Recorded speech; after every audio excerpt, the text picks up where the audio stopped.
do versículo 28.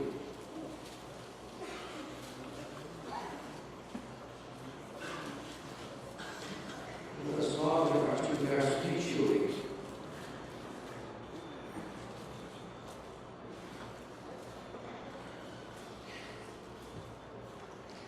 A transfiguração. Cerca de 8 dias depois de proferidas estas palavras, tomando consigo a Pedro, João e Tiago, subiu ao monte com o propósito de orar. E aconteceu que, enquanto ele orava, a aparência do seu rosto se transfigurou e suas vestes resplandeceram de brancura. Eis que 2 varões falavam com ele, Moisés e Elias, os quais apareceram em glória e falavam da sua partida, que ele estava para cumprir em Jerusalém. Pedro e seus companheiros achavam-se tremidos de sono, mas conservando-se acordados, viram a sua glória e os 2 varões que com ele estavam.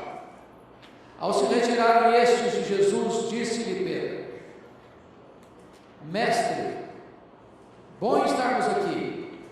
Então façamos 3 tendas, uma será tua, outra de Moisés e outra de Elias. Não sabendo, porém, o que dizia. Enquanto assim falavam, veio uma nuvem e os envolveu, e encheram-se de medo ao entrarem na nuvem. E dela veio uma voz dizendo: Este é o meu filho, o meu eleito, a ele ouvi.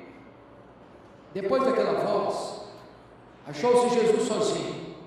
Eles calaram-se e naqueles dias a ninguém contaram coisa alguma do que tinham visto. No dia seguinte, ao descerem eles do monte, veio ao encontro de Jesus grande multidão. E eis que dentre a multidão surgiu um homem dizendo em alta voz: Mestre, suplico-te que vejas meu filho, porque é o único. Um espírito se apodera dele, de repente o menino grita e o espírito o atira por terra, convulsiona-o até espumar, e dificilmente o deixa depois de o ter quebrantado. Roguei aos teus discípulos que o expelissem, mas eles não puderam. Respondeu Jesus: Ó geração incrédula e perversa, até quando estarei convosco e vos sofrerei? Traz o teu filho. Quando se aproximando, o demônio o atirou no chão e o convulsionou.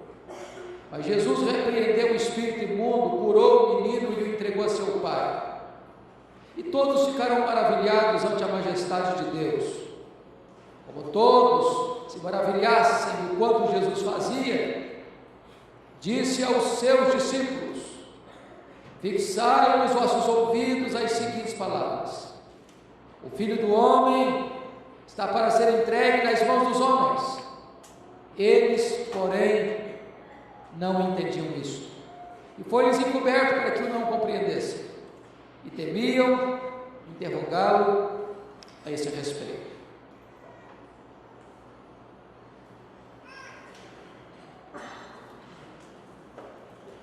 Irmãos queridos, esse texto trata de 3 assuntos. Esse texto fala de 3 tipos de relacionamento com Deus, 3 graus ou 3 tipos de espiritualidade. E eu gostaria de nominar esses 3 tipos. O primeiro deles, a espiritualidade de Pedro, Tiago e João. O segundo deles, a espiritualidade dos 9 discípulos que ficaram no sopé do monte e não subiram o monte da transfiguração. E a terceira, a espiritualidade do próprio Jesus. Nós poderíamos definir a espiritualidade de Pedro, Tiago e João como a espiritualidade do monte. Eles subiram o monte. A espiritualidade dos demais, a espiritualidade do vale. Eles ficaram no vale. E a terceira, a espiritualidade de Jesus. A espiritualidade do monte é caracterizada por um fato curioso. No topo daquela montanha eles veem milagres. Eles estão vivendo uma experiência de êxtase. Então eu vou chamar a espiritualidade do monte da espiritualidade do êxtase, sem entendimento, porque eles veem milagres, mas eles não discernem as coisas espirituais. Aqueles que ficaram no vale, ficaram, mas não oraram, não estavam discutindo com os escribas, desprovidos de poder. Então eu vou chamar a espiritualidade dos que ficaram no sopé do monte, como a espiritualidade do vale, a discussão sem poder. E nós vamos examinar a espiritualidade de Jesus, que é caracterizada por 3 coisas: oração, obediência e poder. Vamos examinar esses 3 pontos. Obrigado, querido. Vamos examinar esses 3 pontos. Primeiro, compare comigo a espiritualidade do monte, do êxtase sem entendimento. Diz a Bíblia que Jesus subiu um monte para orar. E ele ora, mas os discípulos, Pedro, Tiago e João, não oram. Eles dormem. O que era algo sublime para Jesus, o que provocava prazer e deleite no coração de Jesus, era um cansaço para eles, produzia fadiga para eles. O que era o mais deleitoso para Jesus dava sono neles. Mas notem vocês que, apesar de eles não orarem, no topo daquela montanha, 4 milagres aconteceram. Primeiro milagre: Jesus foi transfigurado diante deles. O rosto de Jesus brilhava como o sol, a roupa de Jesus brilhava como a luz. Marcos diz que nenhum lavandeiro da terra poderia alvejar roupa daquela forma, e eles veem essas coisas. Segundo milagre: aparece em glória conversando com Jesus Moisés e Elias, o representante da lei e o representante dos profetas. Terceiro milagre: eles são envolvidos por uma nuvem luminosa, envelopados por essa nuvem. Quarto milagre: de dentro da nuvem brota uma voz divina: este é o meu filho, o meu eleito, a ele ouvi. Bom, eles estão vendo milagres, mas eles não têm o mínimo discernimento espiritual. E aqui nós chegamos a uma conclusão já prévia. Há um consenso quase que geral no meio evangélico, sobretudo brasileiro, que se nós conseguíssemos ver mais milagres, nós creríamos mais. E é por isso que há muitas igrejas que andam atrás de milagres e até pregam milagres que nunca aconteceram, com a ideia de que se nós enxergássemos milagres e mais milagres, nós iríamos ter uma fé mais robusta.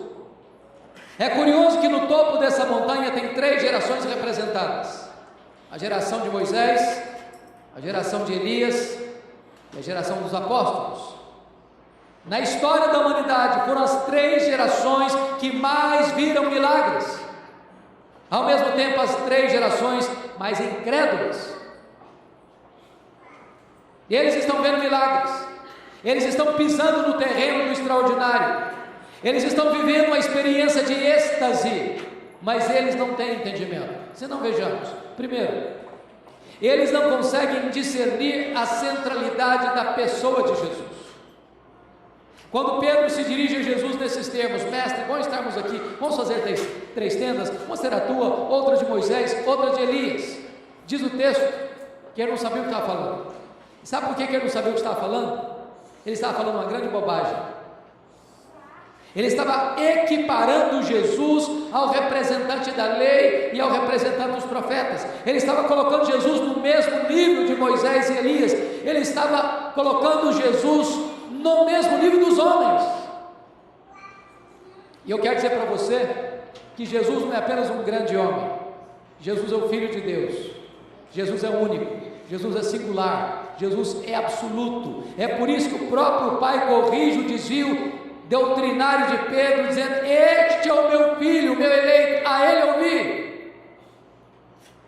Quando a nuvem desaparece, eles não veem mais nem Moisés, nem Elias, eles só veem Cristo, porque a nossa espiritualidade precisa estar centrada apenas na pessoa de Cristo Jesus, nosso Senhor.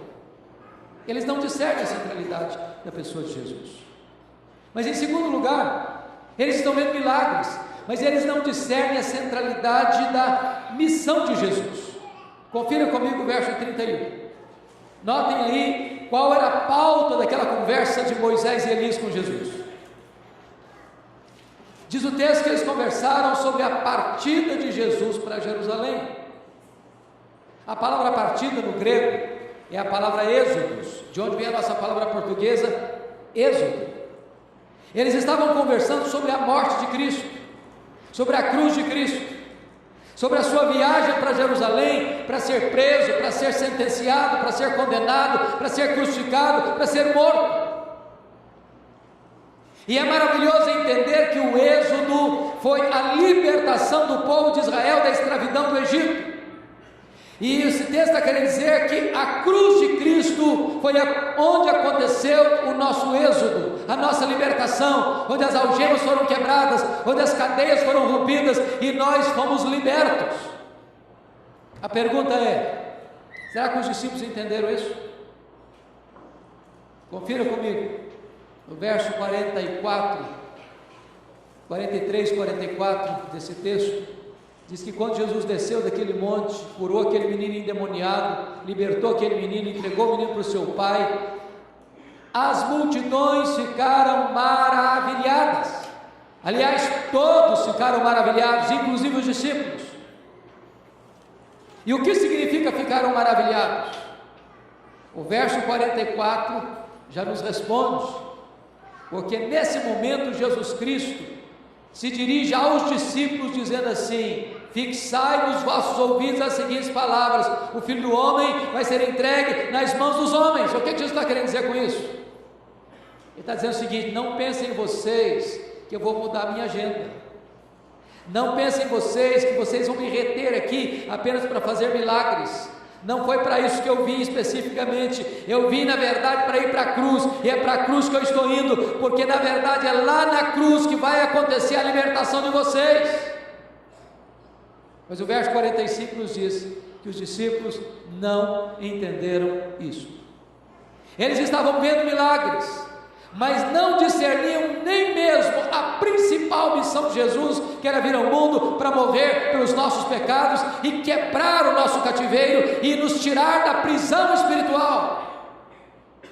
Terceiro lugar, eles estavam vendo milagres, mas eles não discerniram a missão principal deles mesmos. Preste atenção nisso. Quando Moisés diz assim para Jesus: mestre, bom estarmos aqui, vamos fazer 3 tendas. Aliás, nós nem queremos tendas para nós, só para o Senhor, para Moisés e para Elias. Sabe o que ele está querendo dizer com isso? Jesus, esse monte é maravilhoso, aqui o ar é rarefeito, aqui a gente pisa no terreno do extraordinário, aqui a gente vê milagres.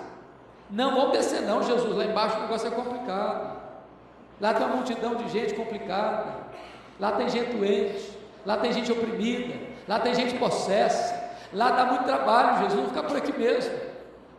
Sabe o que significa isso? A espiritualidade da fuga. Deixa eu dizer uma coisa para você, querido: a espiritualidade do monte é para recarregar as baterias, mas o nosso ministério é no vale, onde as pessoas estão aflitas, angustiadas, perdidas, escravizadas, enfermas, possessas, precisando de cura, precisando de libertação, precisando de alívio, precisando de salvação. Às vezes a nossa espiritualidade, irmãos, é a espiritualidade de um congresso, de uma conferência, de um domingo à noite, de um culto na igreja. Mas eu quero dizer para você que você veio para cá é recarregar as baterias, mas é lá na sua empresa, é lá na sua escola, é lá na sua universidade, é lá na sua indústria, é lá no seu trabalho, é lá no seu escritório, é lá no seu dia a dia, é lá na rua, é lá na praça, é lá no hospital, é lá onde você exerce o seu trabalho, é lá onde as pessoas estão gemendo e sangrando que Deus chamou você para exercer o seu ministério. Quarto lugar, eles estão vendo milagres, mas eles não discernem a centralidade do culto. Notem vocês isso. Quando daquela nuvem luminosa eles escutam aquela voz divina: este é o meu filho, o meu eleito, a ele ouvi. Diz que eles ficaram aterrados de medo. Mateus diz que eles caíram de bruços de tanto medo. E aqui eu queria destacar 2 coisas, dois perigos, ou 2 excessos, ou 2 extremos. O primeiro extremo em relação a isso, irmãos, é a falta de reverência. Já perceberam que a nossa geração é uma geração que está perdendo paulatinamente a questão da reverência? As pessoas parecem que não se apercebem quão grande é o nosso Deus, quão santo é o nosso Deus, quão sublime é estar na presença de Deus. A falta de reverência pode se expressar na maneira de você se portar, até mesmo no culto. Eu fiquei impressionado lá atrás, alguns anos aí, uns 2 anos, quando aconteceu a Copa das Confederações, o Brasil foi campeão. O técnico da seleção brasileira fez uma exigência para os jogadores, vocês se lembram disso? Não quero que nenhum jogador da seleção brasileira entre em campo mascando chicletes. Quero que todos os jogadores da seleção brasileira cantem o hino nacional com senso de patriotismo. E vocês se lembram que, com a atitude dos jogadores, as arquibancadas foram inflamadas a cantar com orgulho o hino nacional brasileiro. Aí eu fiquei pensando, meu Deus, se para entrar num campo de futebol se precisa reverência, quanto mais você está na presença do Rei dos Reis e do Senhor dos Senhores. Mas é um outro extremo, é o extremo da fobia de Deus, do medo de Deus. Porque às vezes, queridos, até em nome de uma espiritualidade saudável, nós produzimos uma espiritualidade de opressão, de medo, como se Deus fosse um xerife cósmico, como se Deus fosse um guarda que está com um porrete na mão para lhe dar uma bordoada ao sinal do seu primeiro deslize. E às vezes até os pais, na melhor das intenções, criam esse espírito negativo e errado no coração dos filhos. Quando o menino começa a fazer uma peraltice, o pai e a mãe dizem: menino, não faça assim não, porque Deus vai te castigar.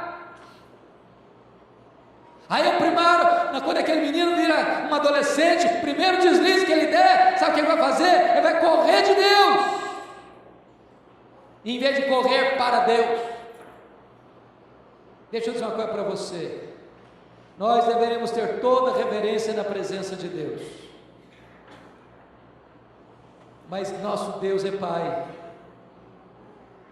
Você pode estar rasgado e sujo, você pode estar cheio de lama, caído, num lodaçal, você pode correr para os braços dele. Ele vai acolher você, ele vai abraçar você, ele vai beijar você, ele vai celebrar com a sua volta. Porque a nossa espiritualidade não pode ser aquela espiritualidade farisaica, legalista, fria, árida, seca, que leva as pessoas a terem medo de Deus. Nós devemos levar as pessoas a amarem a Deus, e a respeitarem a Deus, e a desejarem a Deus. Mas agora vamos ver a espiritualidade dos 9 que ficaram. Eles ficaram no sopé do monte, mas não oraram também, mas não jejuaram também, mas não libertaram os cativos também. E diz Marcos 9,16, que é um texto paralelo ao que lemos, que eles estavam discutindo com os escribas. Quando chega um pai aflito, desesperado, com seu filho único endemoniado, sabendo que eles estavam ali, corre na esperança de ver o seu problema resolvido, o seu filho liberto, e apresenta o seu filho aos discípulos, e diz a Bíblia que eles não puderam.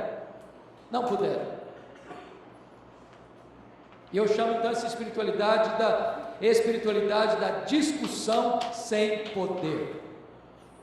Deixa eu dizer uma coisa para você, querido. Há espaço na igreja de Deus para discussão. Ah, sim.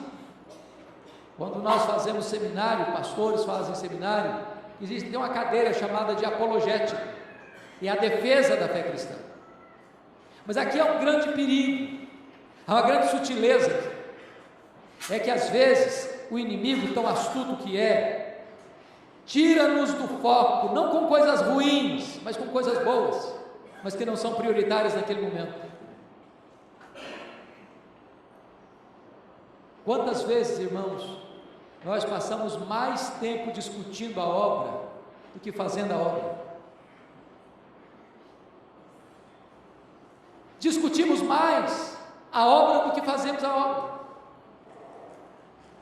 Nós nos reunimos, irmãos, domingo após domingo, semana após semana, para quê? Para discutir.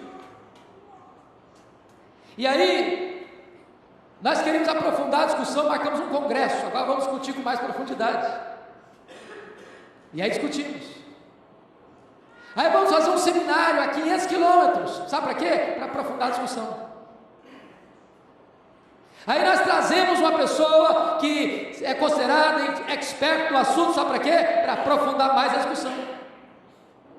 Aí no outro domingo, sabe o que a gente faz? Revisa a discussão. E a gente passa isso 1 ano, 5 anos, 10 anos, 20 anos, 30 anos na igreja. Sabe para quê? Para discutir. Somos capazes de sairmos de casa, entrarmos na igreja, no templo, 1000 vezes, mas não temos coragem de atravessar a rua, para entrar na casa do vizinho, falar para ele o amor de Jesus. Quando nós perdemos o foco, também perdemos o poder. Quando perdemos o foco, perdemos o poder. Eles não puderam. Agora, curioso é que enquanto a igreja discute, o diabo age. Enquanto a igreja deixa de orar, deixa de jejuar, deixa de fazer a obra, o diabo está agindo, e oprimindo, e escravizando, e atormentando, e afligindo as pessoas. E aí você percebe uma coisa, a ação dos demônios, porque você nota que, se você ler Mateus, Marcos e Lucas, que relatam esse fato, os demônios pegavam esse menino, jogavam no fogo, jogavam na água, jogavam na terra, e diz o texto que dificilmente o deixavam, sem antes deixá-lo todo quebrado.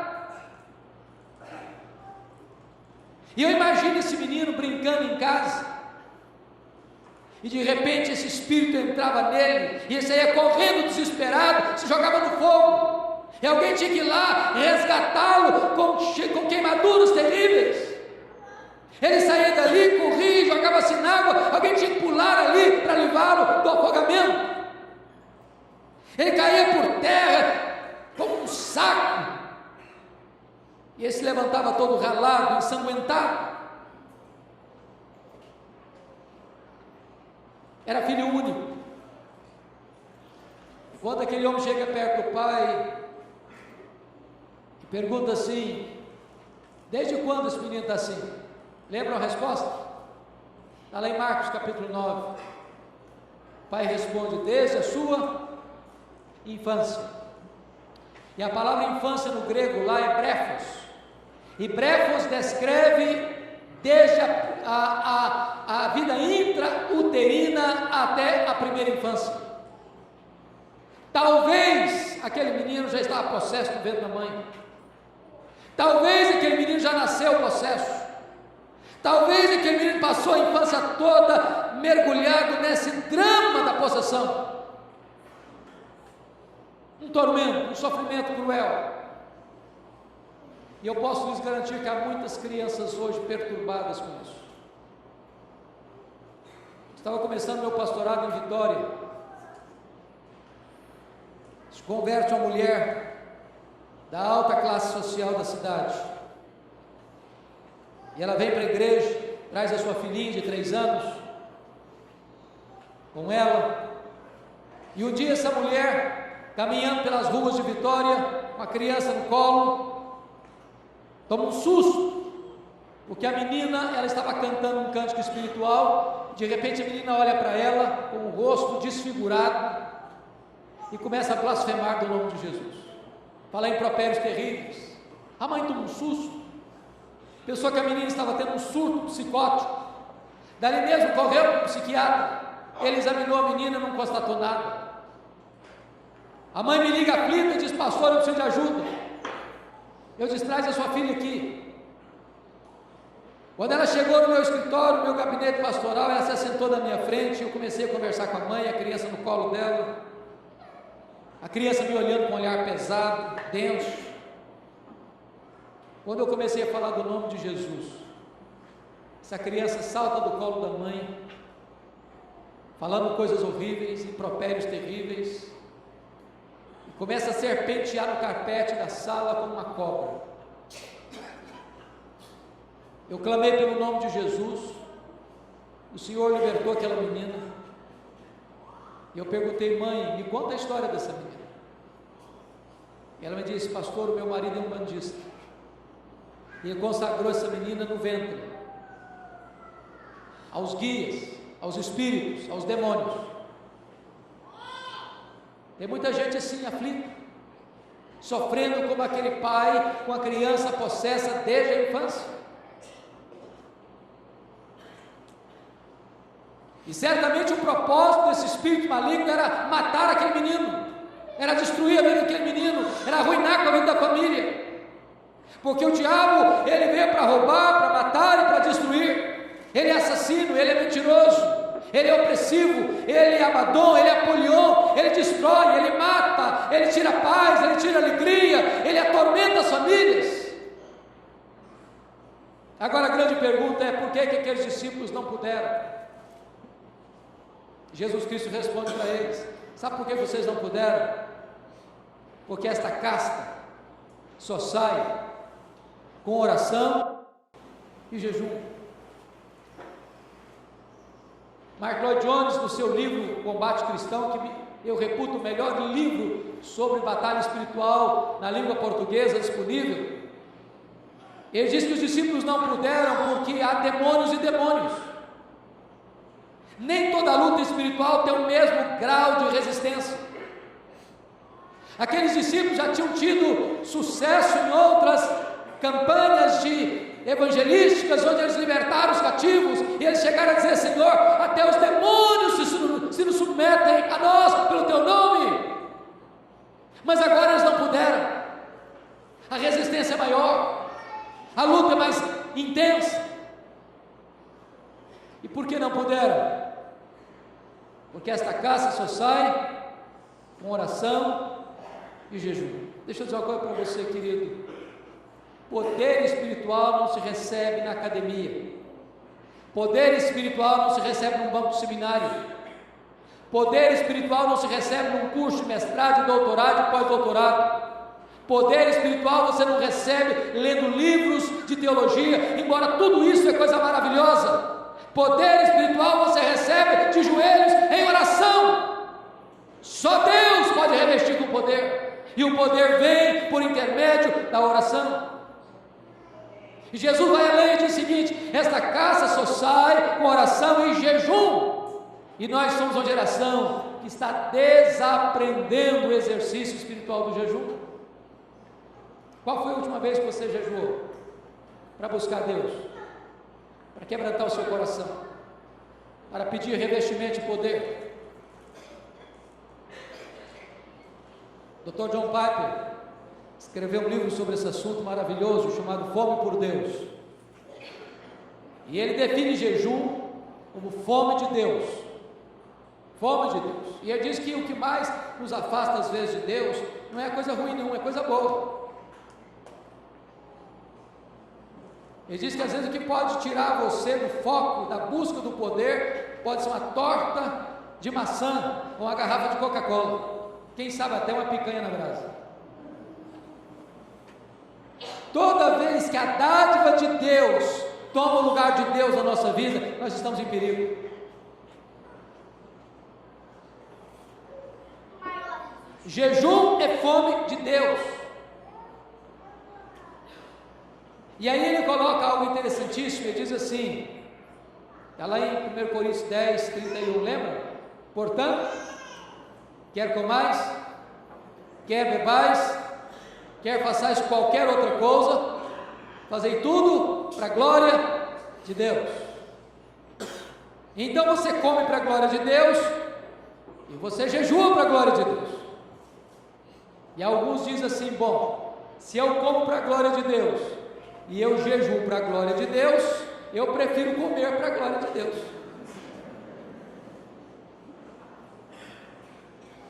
Porque eu faço tudo para a glória de Deus. Então uma pergunta é necessária: se você come para a glória de Deus, se você jejua para a glória de Deus, qual a diferença entre você comer e jejuar? é que quando você come, você se alimenta do pão da terra, e o pão da terra é um símbolo do pão do céu. Mas quando você jejua, você não se alimenta do pão da terra, você não se alimenta do símbolo, você se alimenta do próprio pão do céu. Jejum é fome de Deus.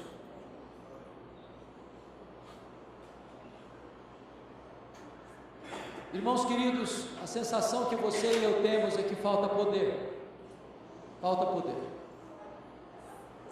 As pessoas estão aflitas, as pessoas estão oprimidas, as pessoas estão escravizadas, as pessoas estão endemoniadas, mas falta poder.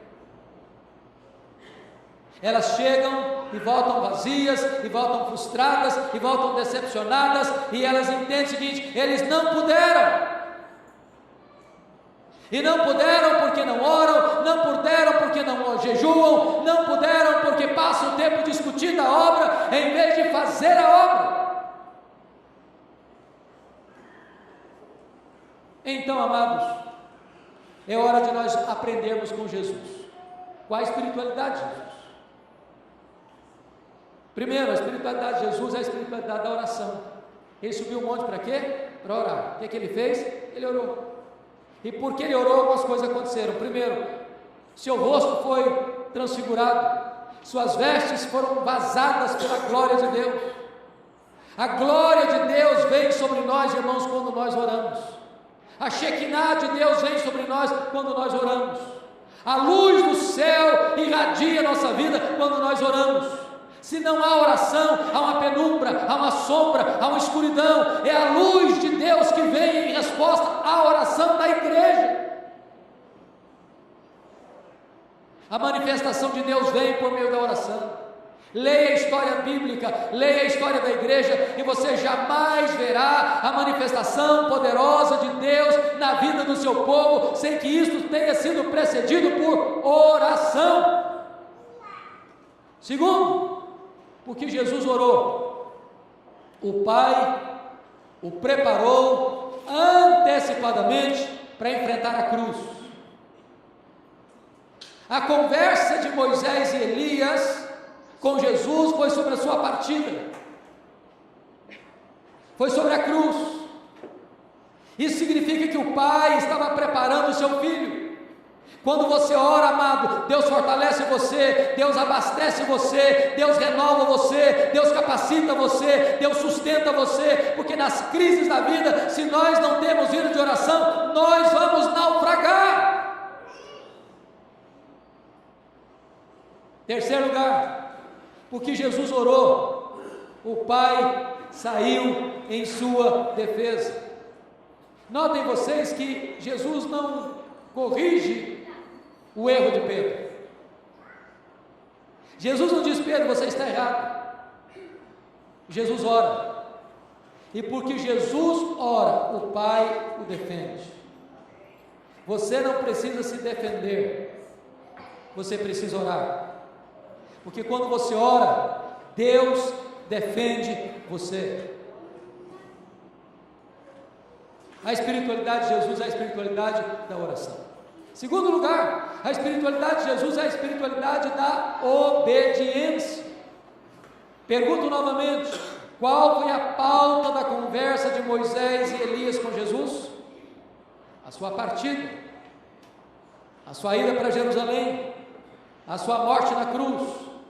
A pergunta é: que grau de compromisso Jesus revela com essa agenda de obediência quando desce desse monte? Confira comigo, verso 43 e 44, quando ele diz naquela circunstância em que a multidão está maravilhada com o seu milagre, e não é a primeira vez que a multidão maravilhada com o milagre quer reter Jesus como um rei, como um imperador de milagres, como alguém que resolve os seus problemas imediatos. É mais uma tentativa aqui da multidão a se articular para manter Jesus no meio deles como operador de milagres. E os discípulos estão seduzidos por esta mesma ideia, quando Jesus não se dirige à multidão, ele se dirige aos discípulos dele, dizendo: fixai nos vossos ouvidos as seguintes palavras: o Filho do Homem vai ser entregue nas mãos dos homens. Está dizendo o seguinte: não pensem em vocês que eu vou mudar minha rota, não pensem em vocês que eu vou mudar minha agenda, não pensem em vocês que eu vim apenas para fazer milagres. Eu estou indo para a cruz, porque é lá que eu vou conseguir a libertação de vocês. Mas confira o verso 51 comigo, por favor.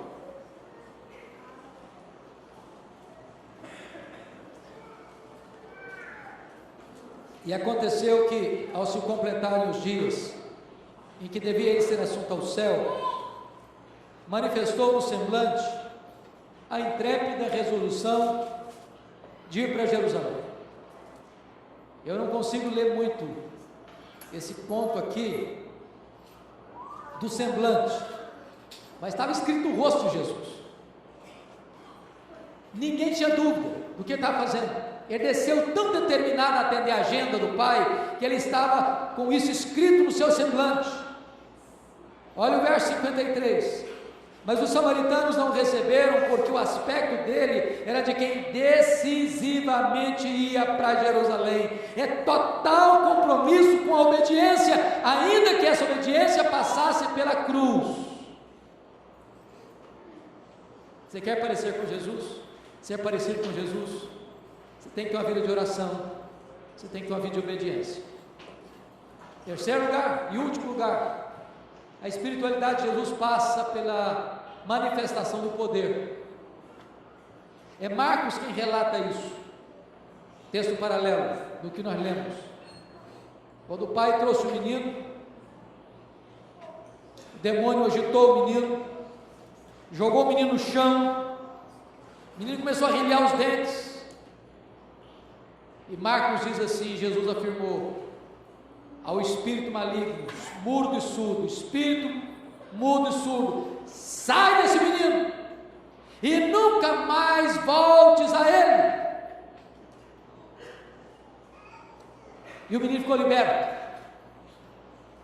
e o menino foi entregue ao seu pai, curado, liberto pelo poder de Jesus.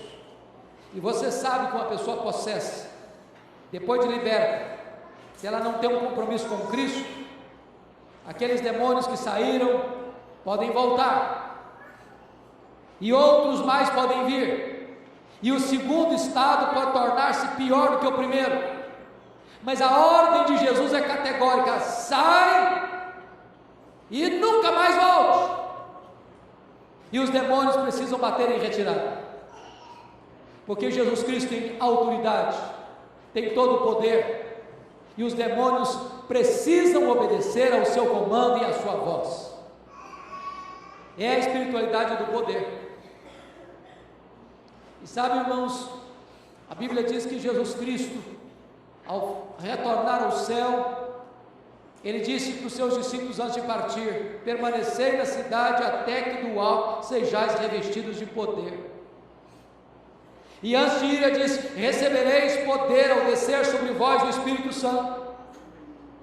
E Paulo diz que a suprema grandeza do poder de Deus está à nossa disposição, o mesmo poder que ressuscitou Jesus Cristo dentre os mortos. Portanto, se você e eu estamos desprovidos de poder, não é por falta de poder, é por não buscarmos esse poder.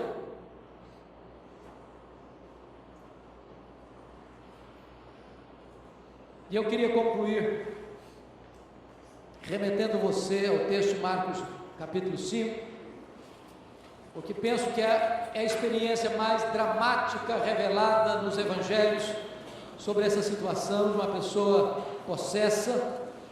Jesus Cristo, depois de uma tempestade no mar da Galileia, vai para o lado oriental do lago, nas montanhas de Golã, na região de Gadara, no meio de uma noite tenebrosa, dentro de um cemitério, no despenhadeiro. E a coisa que você menos espera ver no cemitério, sobretudo de noite, é um homem vivo. Lá tinha um homem vivo, nu, ensanguentado, violento, gritando de dia e de noite entre os sepulcros. Quando Jesus entrou ali, Aquele homem veio correndo e se prostrou aos pés de Jesus. E aqueles demônios fazem 3 pedidos para Jesus. Primeiro pedido: não nos atormentes antes do tempo. Segundo pedido: não nos mandes para fora do país.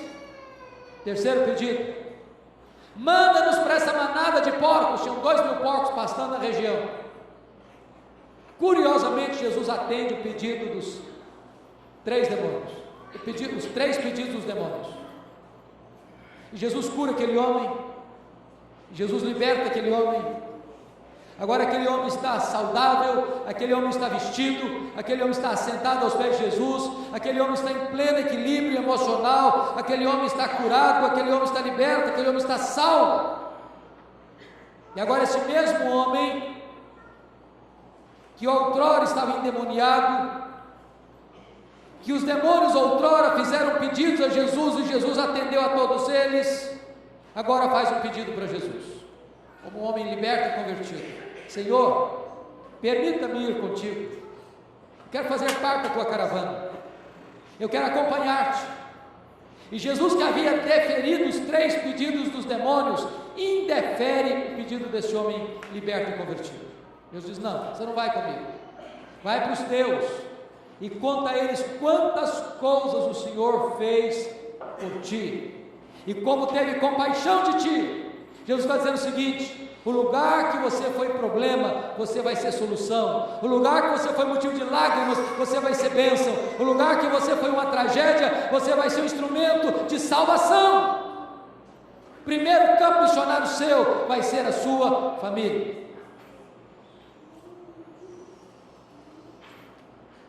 Jesus demonstra poder.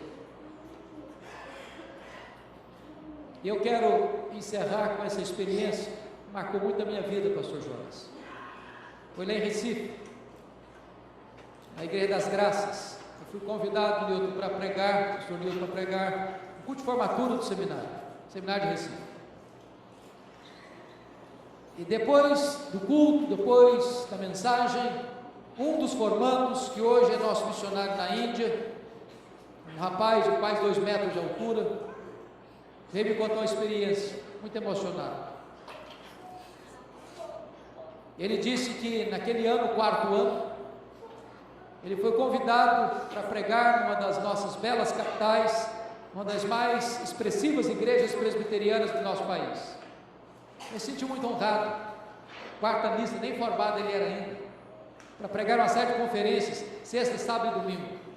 E eu costumo brincar que todo seminarista do 4º ano tem uma leve sensação de que é um forte concorrente, o Charles Haddon Spurgeon. E ele então botou seu melhor terno na mala, empacotou seus melhores sermões e chegou na casa do pastor onde ele se hospedaria. Era sexta-feira, à tardezinha, já estavam se preparando para ir para a igreja, quando chega uma mulher desesperada na casa do pastor. Diz: pastor, eu preciso de ajuda. O que aconteceu? A minha vizinha está endemoniada, pastor. Tem uma pequena multidão ao redor da casa dela, ela está gritando, ela está quebrando tudo dentro de casa, ninguém tem coragem de lidar com a situação, o senhor tem que ir lá nos ajudar. E o pastor calmamente disse para ela: ô minha irmã, que coisa interessante, acaba de chegar de Recife um santo homem de Deus preparado para essa tarefa. E o seminarista começou a tremer as pernas. E ele gaguejando disse para o pastor: eu só vim avisar o senhor que eu estou indo embora. Na verdade, o pastor não o deixou embora. O pastor pegou na mão dele, no braço dele, e saiu andando rua fora. De longe, eles escutaram os gritos cavernosos daquela mulher. Quando chegaram perto da casa, uma pequena multidão ao redor, o pastor olhou para o seminarista olhou para o chão.